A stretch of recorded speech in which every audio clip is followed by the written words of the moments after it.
All right, let's dive into this book. How to Make People Like You in 90 Seconds or Less. Yeah. I'm already hooked just from the title because, I mean, come on, who wouldn't want to, like, nail that first impression? All right. It's definitely something, a skill, I guess you could say, that I think we could all, use a little help with. For sure. And what I think is so interesting about this book is that it doesn't seem to be about, like, tricks or being manipulative or anything. Yeah. It's really diving into, like, the psychology of those critical 90 seconds Right. and how we can kind of, use that to our advantage. Yeah, for sure. In a good way, obviously. Yeah, totally. So it's, I'm excited to get into it. Me too. So the book starts off talking about fear, actually, Ugh. or fear of being disliked. Yeah. And I thought that was really interesting because, Oh, everyone wants to be liked, right? totally. It feels like kind of primal, almost. Yeah, absolutely. The author talks about how that fear really drives a lot of our behavior, Cool. especially when we meet new people. I mean, think about it. You go on a job interview or a first date, or even like you're just at a party and you're trying to strike up a conversation with somebody new. Yeah. We're all kind of dealing with that desire to be accepted, Right. right? We want to make sure that people like us. Yeah, absolutely. And the book says we have a really tiny window to make that happen. Okay. 90 seconds. Wow. There's barely enough time to, like, say hello and remember someone's name. That is wild, isn't it? Yeah. It's true. I mean, that's the reality of it. Yeah. People form impressions really quickly. Right. And it's not just about, what you say either. Right. It's things like your clothes, your facial expressions, even, whether you wear glasses or not can play a role. Wait a minute. Are you saying my glasses make me less likable? No, not necessarily. But the book does mention some studies that show that glasses can unconsciously impact people's perceptions. Yeah, they even mentioned this one study where people wearing glasses were perceived as less intelligent. Oh, come on. That seems a little unfair, It is kind of unfair, isn't it? Yeah. I mean, it feels like we're being judged before we even open our mouths. Yeah, totally. But I think, the book acknowledges those biases. Okay. But it really focuses on the things that we can control to make those first 90 seconds count. All right. So give us the goods. What can we control? Well, the book dives deep into body language. Okay. Chapter 2 is all about those nonverbal cues that speak volumes, as they say. This is where I get really curious because I've always heard, body language is important, but I don't think I fully understand, like, what that really means. Right. You know? Well, think about it this way. Imagine you're at, a networking event, right? Okay. And would you approach someone who is standing with their arms crossed, Probably not. looking down at their phone? No, they seem really closed off. Right. They just seem unapproachable. So that's what the book calls closed body language. Okay. Now imagine someone else. They're, standing with their arms at their sides. They're making eye contact. They're smiling. Yeah, I'd feel way more comfortable approaching them. Right. Exactly. Yeah. So that's open body language. Okay. It signals that you're approachable, you're interested, you're engaged. Yeah. It's like a silent invitation to connect, basically. So it's not just what you say, it's really how you carry yourself. Absolutely. Yeah. That's fascinating. Yeah. And the book highlights how even subtle shifts in posture can make a really big difference. Okay. Like leaning in slightly when someone's talking, uncrossing your arms, tilting your head to show that you're listening. Right. Those all signal that you're, present and you're receptive. Gotcha. What about eye contact? Because I've always heard that that's crucial, Yeah. but I get kind of self-conscious about it. I think we all do to some extent. Yeah. But it really is a powerful tool for building connection. It shows that you're listening, you're engaged, and you're interested in what the other person has to say. Right. The book even mentions a study where people who made more eye contact while they were speaking were rated as more intelligent. Wow. I didn't know that. Yeah, it's pretty amazing. So how much eye contact is enough? I don't want to, stare people down. Right. Yeah. It's about finding a balance, I think. Okay. The book suggests aiming for, a few seconds of genuine eye contact Right. paired with a warm smile. Okay. It's like a way of saying, I see you, and I'm interested in what you have to say. That makes a lot of sense. Yeah. So we've nailed the first impression. We've got the body language down. We're making eye contact. Okay. What comes next? Well, Chapter 3 moves beyond that initial introduction and focuses on how to build rapport Okay. and how to deepen that connection. I'm all ears. Yeah, building rapport can be tricky, Yeah. especially when you're meeting someone for the first time. But what's interesting is that this book suggests rapport has less to do with like shared interests Okay. and more to do with your attitude. Your attitude. You mean like Yeah. being positive and optimistic? That's part of it. Okay. But the book introduces this idea of useful versus useless attitudes. Okay. A useful attitude is all about focusing on what you want from the interaction. Okay, can you give me an example? Sure. So imagine you're at a restaurant and they mess up your order. Ugh, I hate when that happens. Right. So a useless attitude would be like getting angry, Yeah.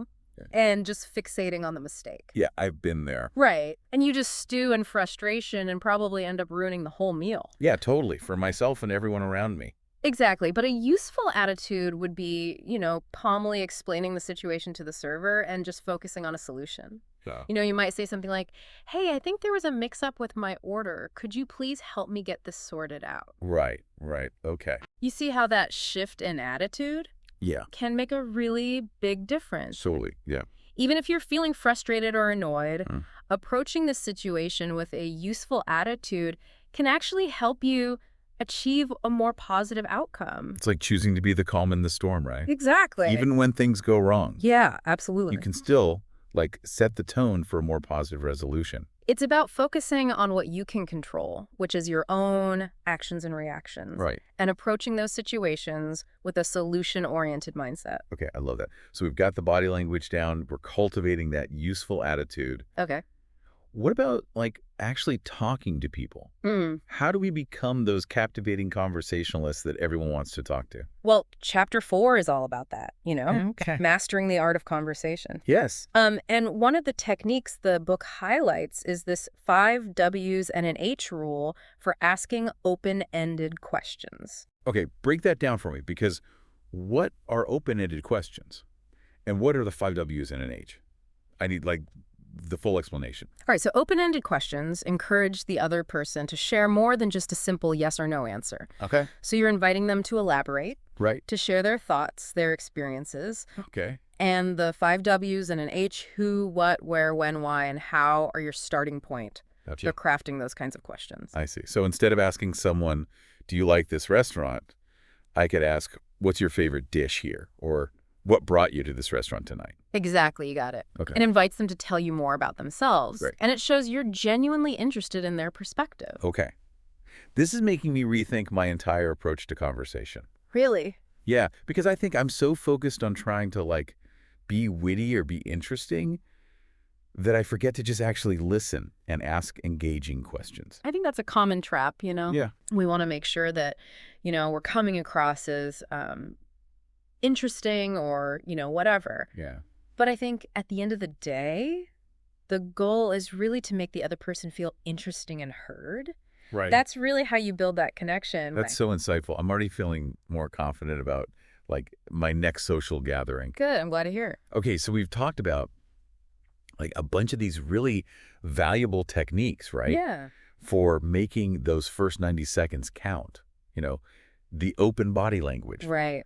Cultivating that useful attitude. Uh-huh. And asking those engaging questions. Right. What I'm curious about is, how these techniques actually apply in different settings. Yeah, that's a great point. The book does, it dives into a few specific scenarios, Okay. like job interviews, networking events, even romantic relationships. Oh, interesting. Yeah. Let's talk about job interviews first, because, man, those can be so nerve-wracking. Oh, yeah. Even when you feel prepared.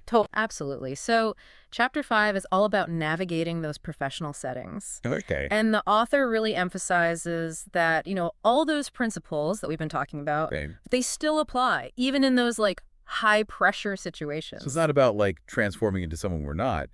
It's really about using these tools to just present our best selves. Yeah, authentically. Exactly. I think that's a really good way to put it. Right. It's about harnessing the power of those, Yeah. first 90 seconds. Right. To really showcase your skills and your personality. Okay. The book actually gives some pretty specific advice for job interviews. Okay, like what?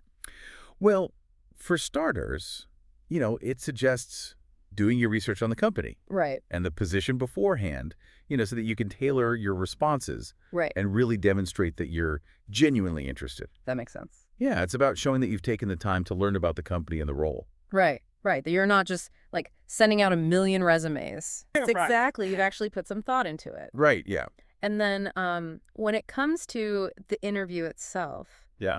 the book stresses the importance of the basics. Like what? Arriving on time, dressing appropriately, maintaining good eye contact. Right. These might seem obvious, Yeah. but they can really make a world of difference in how you're perceived. Oh, absolutely. Oh. I've definitely been to interviews where the candidate showed up late or looked like they just rolled out of bed. Right. It's not a good look. Not a good look, No, not at all. you know? It sends the message that you don't really respect the interviewer's time Yeah. or the opportunity. Yeah. The book also offers some, I think, really helpful advice on like handling those tricky interview questions. Oh, yeah. The ones that kind of catch you off guard. The ones that you're like, oh, shoot. Oh, exactly. Like, tell me about yourself. Yeah. Or what are your weaknesses? Ugh, those are the worst. Like, I never know what to say. I know, right? So the book encourages you to like think about those responses in advance and Sure. practice articulating them clearly and concisely. Okay. And then when you're talking about your weaknesses, Yeah. the advice is to try to frame them as like areas for growth and development. Right. Okay.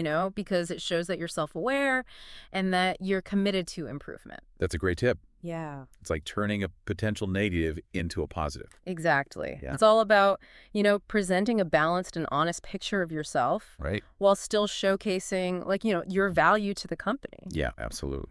And it's not just job interviews. The book also talks about networking events. Oh, man, those are tough. Yeah, they can be. I'm like more of an introvert, so the idea of walking into a room full of strangers just makes me want to turn around and run away.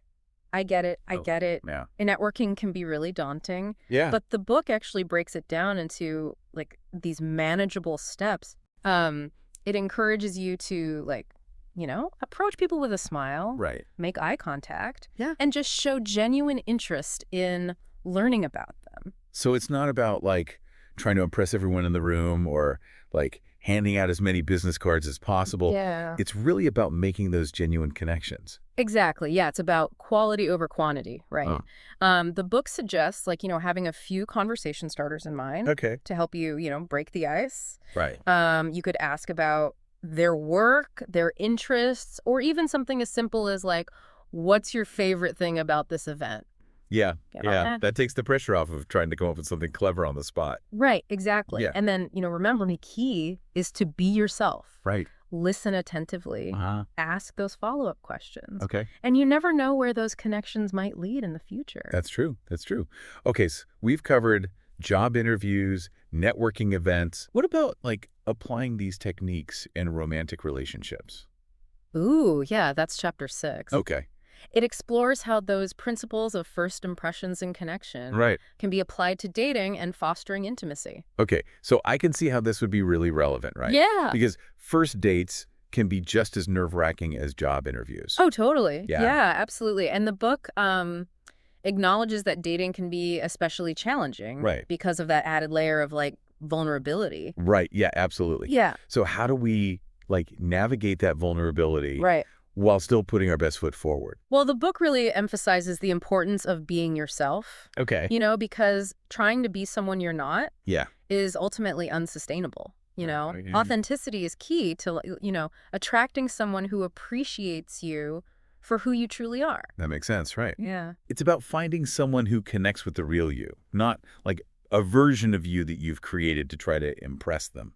Exactly. Yeah. Yeah. The book also encourages you to focus on shared interests Okay. and values Yeah. when you're seeking a romantic partner. Right. Because having that common ground can really create a strong foundation for a relationship. It gives you something to talk about and bond over. Exactly. It provides opportunities for connection, shared experiences, and meaningful conversations. Right. And of course, the book reminds us that, building rapport in a romantic relationship takes time Okay. and effort. So it's not a one and done kind of thing. No, not at all. Okay. It's about being present, Right. listening attentively, Hmm. showing genuine interest in your partner's thoughts and feelings. So it sounds like a lot of the same principles we've been talking about. Yeah. the open body language, Yeah, the genuine interest, the asking, engaging questions. absolutely. Just apply it in a different context. Exactly. These techniques aren't just for first impressions, Right. They're Right. valuable tools for building and maintaining like strong, healthy relationships of all kinds. This is making me realize how important it is to Uh-huh. nurture the relationships we already have, Yeah, you know? that's a really great point. Not just like focus on making new connections all the time. Yeah, absolutely. It's about taking care of the ones that we've already got. Absolutely. Yeah. Chapter 7 actually dives into that very topic, Okay. strengthening existing relationships. Okay. I'm ready for more wisdom. All right. So, um, it reminds us that relationships really require ongoing effort Okay. and attention. Right. It's easy to take our loved ones for granted, Yeah. but the book encourages us to be intentional about nurturing those connections. What are some practical ways that we can do that? Well, the book suggests practicing active listening, Okay. expressing gratitude, Okay. making time for quality interactions, and it also emphasizes the importance of being mindful of our communication style. So making sure that we're being respectful and supportive Yes. and empathetic, Yeah. even when we disagree. Absolutely. Healthy communication is essential Yeah. for resolving conflict Right. and navigating challenges together. Yeah. This chapter really resonated with me. Okay. It's a good reminder that even in our closest relationships, Yeah. we can always strive to be more present, more attentive, and more supportive. I love that. It's about showing up, right? Yeah. For the people that matter most to us. Yeah. Not just when it's convenient, Right. but consistently. Exactly. It's about valuing those connections and making a conscious effort to nurture them. Okay. Yeah, that makes sense. So sometimes that nurturing involves sharing our stories. Oh, yeah. Ooh, storytelling. I love a good story. I love a good story. How does that fit into building rapport? Well, so chapter 8 explores the power of storytelling. And the author argues that, sharing our stories can create empathy, It's okay. foster connection, and make us more relatable to others. I've always felt like stories can be really powerful. Yeah. They can transport you to another place, Totally. make you feel so deeply, and they can help you understand someone on a whole new level. Yeah, absolutely. The book That's- encourages us to really embrace our unique experiences and share them authentically. So it's not about trying to tell the most impressive story No. or the most entertaining story. It's about just being genuine Yeah. and sharing something that's meaningful to us. Exactly. Yeah. The book suggests focusing on stories that reveal our vulnerabilities, Okay. our triumphs, Right. and the lessons that we've learned along the way. It's about letting people see our humanity, Yes. right? Like the messy, Yeah. beautiful, complicated, Yeah. tapestry of our lives. I love that. That's a great way to put it. By sharing our stories, we invite others to see us as multifaceted individuals with these rich inner lives. Yeah. And when we do that, we create a space for deeper connection and understanding. This is making me want to gather all my friends and family around a bonfire and share stories all night long. I love that idea. Yeah. That sounds so fun. Yeah. But even in everyday conversations, Yeah. Yeah. we can weave in those stories Right. that illustrate our points, Mhm. connect with the other person, Right. and just make those interactions more memorable. It's about finding those moments where a story can just add Yeah. depth and richness Totally. to the conversation. This has been such a fascinating exploration. Yeah, it has. We've covered so much ground from body language to attitude to conversation skills to storytelling. Uh-huh. I feel like I'm armed with this whole new arsenal of tools for building rapport. That's great. So, in the final chapter of the book, Okay. what does it have to say? Yeah, so Chapter 9 offers some kind of concluding thoughts on the art of making people like you. Okay. And one of the key takeaways, I think, is that building rapport is an ongoing journey, Okay. not a destination. Okay, so it's not like you read this book, master all the techniques, and bam, you're instantly likable. I wish it were that easy, Right. right? But the book really encourages us to, Practice these techniques consistently Okay. and embrace the learning process, Work you out. know. It reminds us that not every interaction is going to be perfect, Right. but each one is an opportunity for growth and connection. It's about being patient with ourselves Yes. and recognizing that building rapport is a skill that we can continue to develop over time. Exactly. I think that's such an important point. Yeah. And then the book ends with this really powerful message about the importance of authenticity and kindness. Those are qualities we can all aspire to. Absolutely. It's about being true to ourselves, Yeah. treating others with respect, Yeah. and approaching each interaction with a genuine desire to connect. That's a beautiful message to leave us with. It really is. Yeah, it is. It's really all about those connections, authentically and with kindness. This whole book has been amazing. It's like it gives us a roadmap to build those meaningful relationships in every part of our lives. Totally. And what I really appreciate is that it doesn't just tell you what to do. Right. It explains why these techniques work, Yeah, which I think makes it so much more impactful. totally. It's not just about memorizing tips and tricks, you Yeah. know? It's about understanding the psychology behind human connection and using that knowledge to actually Yeah. build stronger relationships. So for you, our listener, Mm-hmm. what does this all mean? Right. How can you take all of this amazing information and actually use it? Well, I think the first step is awareness, Just start paying attention to your body language in different social situations. Nice. Like, are you being open and approachable? Are you making eye contact? Yeah. Are you actively listening? I'm definitely going to be more mindful of that from now on. Oh, good. Especially the eye contact thing. I never realized how powerful it could be. It's huge. And remember that useful attitude we talked about. Yeah. Start applying that to all your interactions. Okay. Focus on solutions, not problems. Right. Be the calm in the storm, Yeah. Yeah. It's so easy to get caught up in negativity. Yeah, totally. But choosing that useful attitude can really shift the energy of a whole interaction. Absolutely. And when it comes to conversations, don't be afraid to ask those open-ended questions. Yeah. Let the other person shine. Right. People love to talk about themselves. It's true. And being a good listener is one of the best ways to build rapport. Yeah. I'm definitely guilty of trying to be the interesting one in conversations. Right. But I think this book has really helped me realize that sometimes the best way to be interesting is to be interested in other people. I love that. That's a great takeaway. Yeah. And don't forget about the power of storytelling. Oh, yeah. Stories. Weave those personal anecdotes into your conversations. Okay. It'll help you connect on a deeper level and make your interactions more memorable. I'm already thinking of some stories Good bit. that I can share. And I think I'm also going to pay more attention to how other people tell stories. Yeah, Because I bet I can learn a lot from just observing, absolutely. We can all learn so much from each other. Yeah. And I think that's what this book is really all about, Yeah. connecting with other people in these authentic and meaningful ways. This has been such a fun and enlightening deep dive. Yeah, it has. I feel like I've learned so much, and I'm excited to put all this knowledge into practice. Me too. And remember, building rapport takes practice. Yeah. Don't get discouraged if it doesn't happen overnight.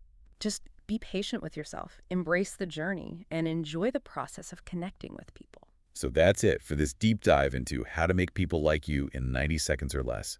We hope you've enjoyed exploring this fascinating world of first impressions and human connection with us. And remember, the most important thing is to be yourself, be kind, and be open to connecting with all those amazing people around you. Until next time, happy connecting. Oh.